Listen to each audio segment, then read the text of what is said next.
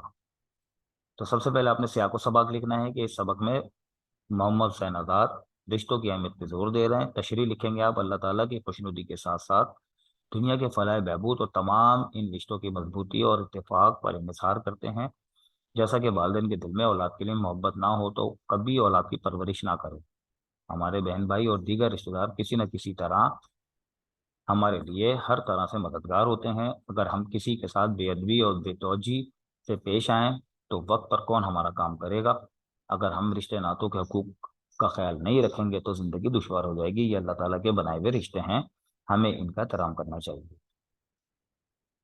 تیسرا جملہ، دنیا میں ہر معاملے کی دو ہی صورتیں ہیں، فتح اور شکست۔ تو سب سے پہلے آپ نے سبق اور مصنف کا حوالہ لکھنا ہے کہ یہ جملہ سبق منہ سے لیا گیا اور اس کے مصنف ہیں جناب فرد اللہ بیگ۔ سیاق و سبق کہ اس سبق میں مصنف طنز و مزاح کا انداز اپناتے ہوئے اون پر تبصرہ کر رہے ہیں۔ تشریح کے سبق اون میں مصنف مرزا فرد اللہ بیگ نے اہم سے اہم باتوں کو نظر انداز کر دینے والے معاشرتی رویے کو موضوع بنایا ہے۔ اس رویے کا اظہار اکثر ہم اون کر کے کرتے ہیں۔ مضمون کے اس آخری نثر پارے میں مصنف کہتے ہیں کہ فتح و شکست دونوں میں اون نقصان دہ۔ جس نے شکست کو شکست نہیں سمجھا، جس نے فتح پر اون کی، انہوں نے اپنی ہمت کی قدر نہیں کی، اور اون کرنے والے فتح و شکست کے برابر سمجھتے ہیں۔ لہذا مصنف کے خیال میں انہیں رویوں پر غور کرنا چاہیے اور صرف اون کر نظر انداز کرنے والے اپنے اس رویے کو ترک کر دینا چاہیے۔ چوتھا جملہ آپ کا، تم بھی میرے لیے اونٹ پر سوار ہو لو۔ سب سے پہلے حوالہ سبق و مصنف کہ یہ سبق اخلاق نبی صلی اللہ علیہ وسلم سے لیا گیا، اس کے مصنف جناب شبلی نعمانی۔ سیاق و سباق آپ کے سامنے۔ اس سبق میں مصنف محمد صلی اللہ علیہ وسلم کی سیرت پہ روشنی ڈال رہے ہیں۔ تشریح میں آپ لکھیں گے کہ مصنف اس جملے میں محمد صلی اللہ علیہ وسلم کی اخلاق مبارکہ بیان کرتے ہوئے فرماتے ہیں کہ آپ صلی اللہ علیہ وسلم بے انتہا مہمان نواز اور صلح رحمی کرنے والے تھے۔ ایک مرتبہ آپ صلی اللہ علیہ وسلم کی خدمت میں سعد بن عبادہ سے ملنے گئے، اور جب واپس آنے لگے تو انہوں نے اپنے بیٹے قیس رضی اللہ عنہ کو آپ صلی اللہ علیہ وسلم کے ساتھ کر دیا۔ تب آپ صلی اللہ علیہ وسلم نے ان سے کہا کہ آپ بھی میرے ساتھ اونٹ پر سوار ہو جائیں یا میں آپ کے ساتھ پیدل چلتا ہوں۔ تو ظاہر سی بات انہوں نے انکار کر دیا تھا، تو پھر انہوں نے فرمایا محمد صلی اللہ علیہ وسلم نے کہ آپ واپس لوٹ جائیں، اور وہ واپس چلے گئے۔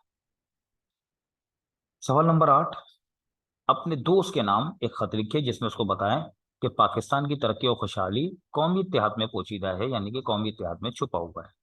ایک خط تحریر کرنے کو دیا جا رہا ہے ہمیں۔ یاد رکھیے گا کہ خط کے ساتھ چوائس ہوتی ہے ایک مراسلے کی، جس کو ہم درخواست بھی کہتے ہیں، تو آپ کی مرضی ہوتی ہے کہ آپ خط کریں یا درخواست کریں۔ 6 نمبر آپ کو ملتے ہیں۔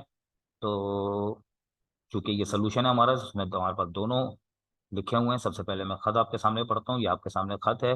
سب سے پہلے خط کا پیٹرن ڈرا کرنا ہوتا ہے کہ از کمرہ امتحان بھی ڈیٹ لکھنی ہے آپ نے، پھر اپنے عزیز دوست کو آپ نے پکارنا ہے، اس کے بعد اس کو آپ نے دعا دینی ہے، سلام کرنا ہے، اور پھر آپ نے یہ خط لکھنا ہے۔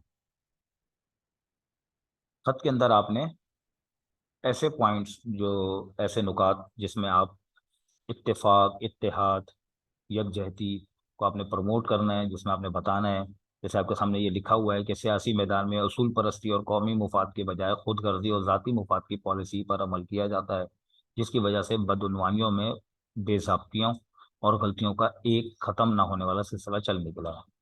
مال دولت اور وسائل زندگی کی ہوس نے ہمیں معاشی حیوان بنا کر رکھ دیا ہے، جس کی وجہ سے ہمارا معاشرہ انسانی ہمدردی، ایثار کے پاکیزہ جذبات سے محروم ہو گیا ہے۔ ہمارے ملک میں بے دینی اور کفر و لحد کی روش ایک طوفان کی صورت اختیار کر چکی ہے، جس سے ہماری مقدس مذہبی اقدار کو شدید نقصان پہنچ رہا ہے۔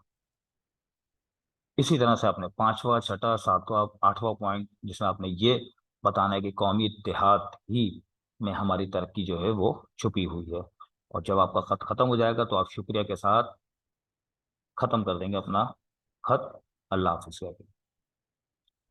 اب چونکہ بورڈ نے آپ کو چوائس دی ہے اور آپ کو ایک مراسلہ بھی دیا ہے، مراسلہ جس کو ہم کہتے ہیں درخواست، انگلش میں ہم اپلیکیشن کہتے ہیں اس کو، تو آپ کو یہاں کہا جا رہا ہے کہ آپ نے کسی اخبار کے مدیر یعنی کہ اخبار کے ایڈیٹر کو ایک مراسلہ لکھنا ہے، جس میں آپ نے پاکستان میں موجود بجلی اور گیس کی جو قلت ہے اس پہ تشویش کا اظہار کرنا ہے، یعنی اپنی پریشانی بتانی ہے، اور توانائی یعنی کہ بجلی کے بحران کے خاتمے کے لیے چند تجاویز یعنی کہ مشورے آپ نے دینے ہیں۔ تو مراسلہ آپ نے شروع کرنا ہے، یہ آپ کے سامنے مراسلے کا پیٹرن موجود ہے۔ پھر آپ نے مراسلہ لکھنا شروع کرنا ہے، تو یہ آپ کے سامنے مراسلہ ہے۔ سب سے پہلے آپ نے اس مسئلے کو اجاگر کرنا ہے ایک پیراگراف کے اندر، یہ مسئلہ بتائیں کہ یہ مسئلہ کس قدر بڑھ چکا ہے ہمارے لیے، اور کیا کیا اس سے مسائل درپیش ہو رہے ہیں، اور اس سے کیا کیا مشکلات درپیش ہو رہی ہیں تعلیمی میدان میں، صنعتی میدان میں، ہر طرح کے، یعنی کہ ہسپتالوں میں، ہمارے گھروں میں کس طرح سے پانی، بجلی، گیس، اس کی کمی سے ہماری ایک عام زندگی متاثر ہو رہی ہے۔ اب چونکہ آپ نے تجاویز دینی ہے کہ یہ مسئلہ کیسے حل کیا جائے، تو آپ نے پھر پوائنٹس کی صورت میں وہ تجاویز پیش کرنی ہے۔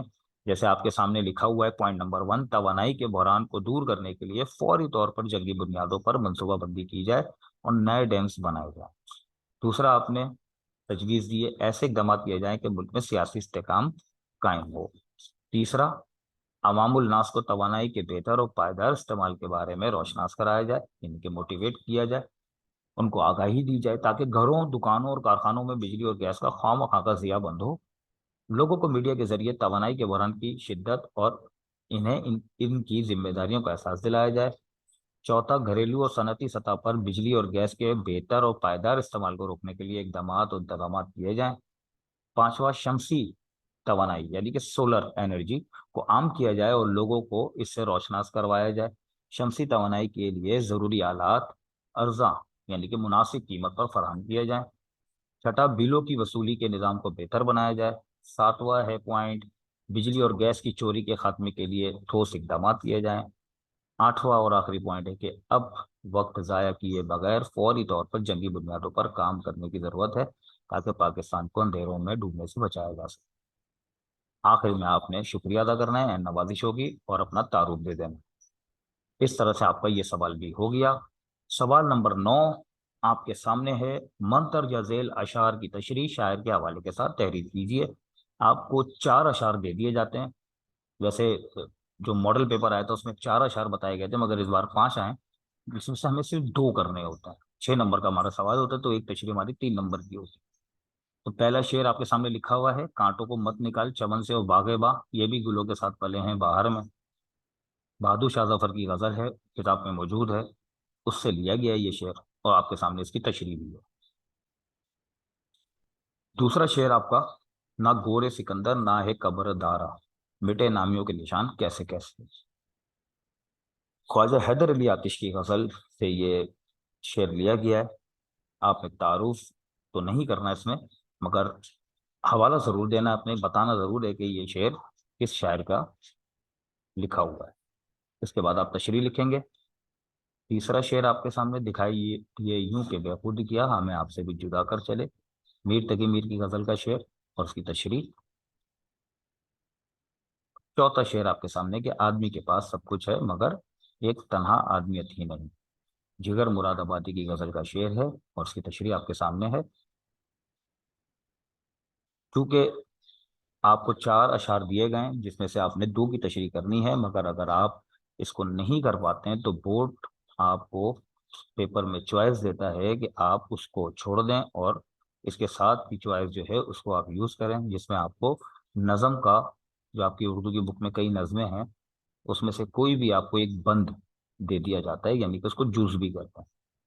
اب آپ کے سامنے یہ بند دیا گیا ہے، لکھا ہوا ہے، دیکھیں، اب اس کو پہچاننے کی کوشش کریں کہ یہ کس نظم سے لیا گیا ہے۔ جو کرے گا امتیاز رنگ و خون مٹ جائے گا، ترک خرگاہی ہو یا عرابی والا گوہر، نسل اگر مسلم کی مذہب پر مقدم ہو گئی، اڑ گیا دنیا سے تو مانند خاک رہ گزر۔ یہ جو ہمارا بند ہے یہ نظم دنیا اسلام جو علامہ اقبال کی لکھی ہوئی ہے اس سے لیا گیا ہے۔ آپ نے اس کی تشریح کرنی ہے حوالہ اور تعارف کے ساتھ۔ آپ کے سامنے حوالہ اور تعارف موجود ہے اور یہ اس کی تشریح آ گئی۔ شاعر علامہ اقبال مسلمانوں کے دلوں میں اپنے احساس کی قدر و قیمت کو اجاگر کرنا چاہتے ہیں، اس لیے وہ فرماتے ہیں کہ اے مسلمانوں، اس وقت مسلمانوں پر ایک مرتبہ پھر مشکل وقت آ پڑا ہے، اس وقت تمہیں اتحاد کی اشد ضرورت ہے، اس وقت تم خطبہ رسول صلی اللہ علیہ وسلم کو یاد کرو، اور رنگ و نسل ذات پات کے تفرق سے باہر نکلو، کیونکہ اگر ایسا نہ ہوا تو تمہیں بڑی آسانی سے مٹا دیا جائے گا۔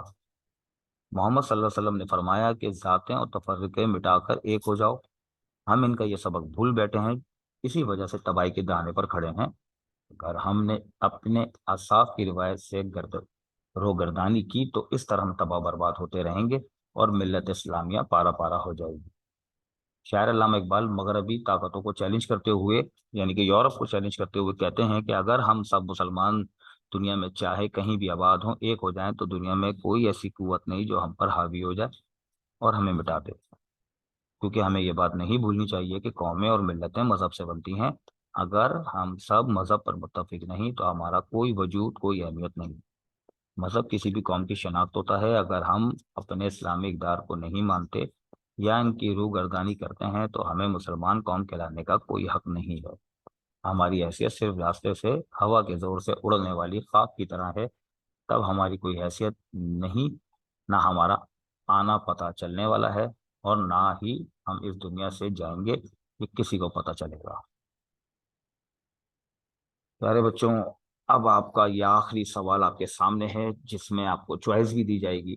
سب سے پہلے تو سوال نمبر 10 کہ آپ کو درج ذیل عنوانات میں سے کسی ایک پر آپ نے ایک مضمون تحریر کرنا ہے، یعنی کہ ایسے آپ کو لکھنا ہے۔ 3 موضوع آپ کو پیپر میں دیے گئے تھے۔ پہلا ہے انٹرنیٹ کے فوائد و نقصانات، دوسرا موضوع ہے شہید کی جو موت ہے وہ قوم کی حیات ہے، اور تیسرا ہے سیلاب کی تباہ کاری۔ انٹرنیٹ کے فوائد اور نقصانات یہ آپ کے سامنے لکھا ہوا ہے، پورا مضمون۔ دوسرا مضمون ہمارا شہید کی جو موت ہے وہ قوم کی حیات ہے، اور آپ نے اس میں لیاقت علی خان جو ہم نے ٹاپک بنایا ہے، آپ چاہیں تو اس میں کسی اور کی شہادت کا ذکر بھی کر سکتے ہیں۔ عموماً بچے جو ہے وہ اس کو اپنی ورڈنگ میں بھی کرتے ہیں، تو کسی اور کی مثال دے دیتے ہیں، مگر ابھی اس وقت آپ کے سامنے لیاقت علی خان کی شہادت کا ذکر ہے اس میں، پاکستان کے پہلے وزیر اعظم، تو یہ بھی آپ نے اس پہ مضمون لکھا ہوا ہے۔ تیسرا، چونکہ حالیہ دور میں ابھی جو وقت گزرا ہے، پچھلے سال سیلاب آیا تھا پاکستان میں، تو یاد رکھیے گا مضمون آپ کو دور حاضر کے کسی بھی موضوع پر دے دیا جاتا ہے تو آپ کو وہی مضمون دیا ہے، سیلاب کی تباہ کاری ہے، جس میں آپ نے بتانا ہے سب سے پہلے ایک پیراگراف میں کہ سیلاب کی آنے کی کیا وجوہات ہوتی ہیں، کس طرح سے آتا ہے، شدید بارشوں کی وجہ سے، جو پہاڑوں پہ جمی ہوئی برف ہے اس کے پگھلنے کی وجہ سے، اور سمندری جو طوفان جو پیدا ہوتا ہے جس کو ہم سونامی کہتے ہیں، اس سے بھی یہ سیلاب کے خطرات بڑھتے ہیں۔ اس کے بعد آپ نے اس کے اثرات بتانے ہیں، جس میں آپ نے جانی نقصانوں، مالی نقصان، انفراسٹرکچر اور سہولیات میں خلل، مٹی کشرن، پانی کی فراہمی کی آلودگی اور بیماریوں کا پھیلنا، سیلاب سے کتنی تباہی ہوتی ہے، یہ سب آپ نے بتانا ہے۔ مختصر کر کے آپ نے اس کو بتا کے آپ نے چاہیں تو نتیجہ لکھ دیں، یعنی کہ اپنی رائے کا اظہار لکھیں، ویسے ضروری بھی نہیں ہوتا کیونکہ ایسے ہی اپنی رائے کا اظہار ہے۔ اب اگر چونکہ آپ مضمون نہیں کرتے تو آپ کے سامنے پہلی بار بورڈ نے یہ چوائس دی ہے، اس سے پہلے یہ نہیں ہوتی تھی کہ آپ کو ایک مصنف کا اور ایک شاعر کا نام دے دیا جاتا ہے، اس میں سے کسی ایک کی شخصیت پہ آپ نے روشنی ڈالنی ہے، ان کے حالات زندگی اور ان کے ادبی کارنامے بیان کرنے ہیں۔ سب سے پہلے ہیں سر سید، تاریخ پیدائش اور تاریخ وفات کے ساتھ آپ نے ان کا تعارف دینا ہے، اور اس کے بعد آپ نے بتانا ہے کہ سر سید احمد خان کا شمار اردو کے بہترین ادبا میں ہوتا ہے۔ آپ کا تعلق ایک دینی اور علمی گھرانے سے تھا، اس لیے قرآن و حدیث و فقہ سے بھرپور معلومات رکھتے تھے، اور اپنی ادبی زندگی کا آغاز آپ نے اپنے اخبار سید الاخبار سے کیا، اور پھر ایک رسالہ تہذیب الاخلاق کے نام سے نکالا۔ آپ کی علمی اور قومی خدمات بے تحاشا ہیں، علی گڑھ مسلم یونیورسٹی کا قیام آپ کی قومی خدمت کی بہترین مثال ہے۔ اس سبق میں آپ نے امید کو موضوع بنایا ہے۔ مرزا اسد اللہ خان غالب کا تعارف آپ کے سامنے۔ مرزا اسد اللہ خان غالب کی شخصیت بطور ادیب اور بطور شاعر دونوں طرح سے کسی تعارف کے محتاج نہیں۔ بطور شاعر وہ اتنے مقبول ہیں کہ ان کے اشعار زبان زرخ علائق ہیں، اور بحیثیت نثر نگار بھی وہ کسی سے کم نہیں، بلکہ اس لحاظ سے ان کا نام جو ہے سب سے بلند ہے کہ ایسے زمانے میں جب رنگینی، قافیہ پیمانی، انشا پرداری کا اصل سرمایہ سمجھی جاتی تھی، انہوں نے نثر میں بھی ایک نئی راہ نکالی۔ مکتوب نگاری یعنی کہ خطوط نگاری زمانہ قدیم سے جذبات، واقعات اور حالات کی ترسیل کا ذریعہ رہی ہے۔ فارسی میں مکاتیب اور واقعات میں انشاء پرداری محض لفظی بازی گری تھی۔ مرزا غالب نے اس روشن کو ترک کر کے خطوط نویسی میں انقلاب برپا کیا۔ غالب کے خطوط معلومات کا ذریعہ ہیں اور اردو ادب کی اس صنف مکتوب نگاری میں غالب کے خطوط کو نمایاں مقام حاصل ہے۔ ان کے خطوط آج بھی نظرت کلام کا بہترین نمونہ ہے۔ غالب کے خطوط میں 3 بڑی خصوصیات پائی جاتی ہیں۔ اول یہ کہ انہوں نے پرتکلف خطوط نویسی کے مقابلے میں بے تکلف خطوط نویسی شروع کی۔ دوسری یہ کہ انہوں نے خطوط نویسی میں اسلوب اور طریقہ اظہار کے مختلف راستے پیدا کیے، اور تیسری یہ کہ انہوں نے خطوط نویسی کو ادب بنا دیا، القاب و آداب کے تکلفات کو ختم کر ڈالا۔ تو پیارے بچوں، یہ آپ کا 10 سوالات پہ اور 3 حصوں پہ مشتمل پیپر آپ کا پورا اختتام پذیر ہوا۔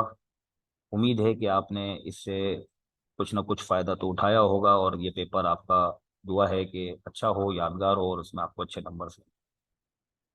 اجازت دیجیے، السلام علیکم۔